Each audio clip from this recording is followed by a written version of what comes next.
Hi అండి, welcome to our channel. ఈరోజు మన ఛానల్లో పచ్చి పులుసు అండ్ పూల చారు ఎలా తయారు చేసుకోవాలో చూసుకుందాం. కావాల్సిన ఇంగ్రీడియంట్స్ ఏంటో చూసేద్దాం. పచ్చిమిర్చి, ఉప్పు, ఆనియన్స్, టమాటో, జీలకర్ర, కరివేపాకు, నానబెట్టుకున్న చింతపండు. ప్రాసెస్లో కలుపుతాం పదండి. స్టవ్ మీద గిన్నె పెట్టుకొని అందులో కొంచెం ఆయిల్, మస్టర్డ్ ఆయిల్ వేస్తున్నాను నేను. మస్టర్డ్ ఆయిల్ ఈ మధ్య మస్టర్డ్ ఆయిల్ వాడుతున్నాము. మస్టర్డ్ ఆయిల్ ఒక 2 స్పూన్ మస్టర్డ్ ఆయిల్ వేసుకొని పచ్చిమిర్చి, టమాటోని చిన్నగా కట్ చేసుకోవాలి. టమాటో ఆప్షన్, టమాటో వేసుకుంటే కొంచెం టేస్టీగా ఉంటాయి పచ్చి పులుసు. సో నేనైతే టమాటో యాడ్ చేశాను. ఇవి వేగనివ్వాలి బాగా. ఇవి బాగా వేగిపోయాయి. దాంట్లో కొంచెం 1 స్పూన్ జీలకర్ర, కొంచెం కరివేపాకు వేసి కొంచెం ఫ్రై చేయాలి. మళ్ళీ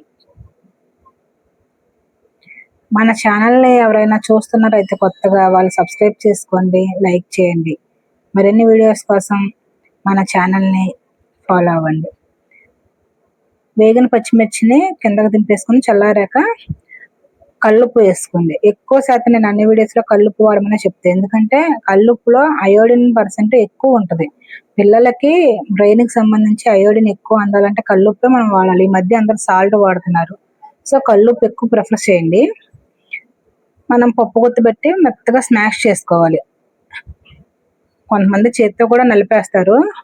కాకపోతే ఏంటంటే చేయి మంట పుట్టుద్ది కాబట్టి పప్పు గుత్తితో మెత్తగా స్మాష్ చేసుకోవాలి.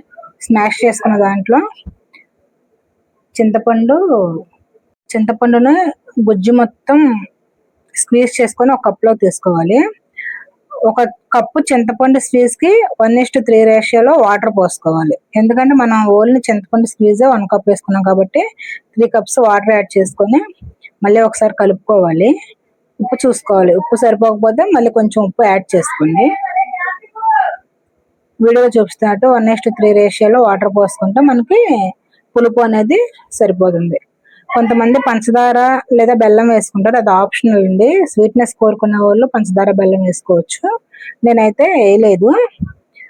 ఉప్పు చూసుకున్నాక ఉప్పు సరిపోయింది అనుకున్నప్పుడు కట్ చేసుకున్న ఆనియన్స్, ఇవి మనం ఏం ఫ్రై చేయవసరంలా, అట్లా రాగానే వేసుకోవాలి. ఈ పచ్చి పులుసు స్పెషల్ ఏంటంటే ఆనియన్స్ అట్లా రాగా వేసుకోవడం.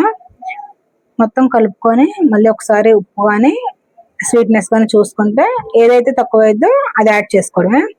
ఇంత ఈజీ ప్రాసెస్లో పచ్చి పులుసు ఎలా చేయాలని నేర్చుకున్నారు కాబట్టి మరిన్ని వీడియోస్ కోసం నా ఛానల్ని వాచ్ చేయండి.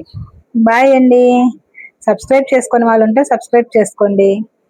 పచ్చి పులుసు కాంబినేషన్లో అప్పడాలు కానీ ఆమ్లెట్ కానీ చాలా బాగుంటుంది. ట్రై చేయండి. ట్రై చేసిన వాళ్ళు ఎవరు ఉంటే కామెంట్ చేయండి.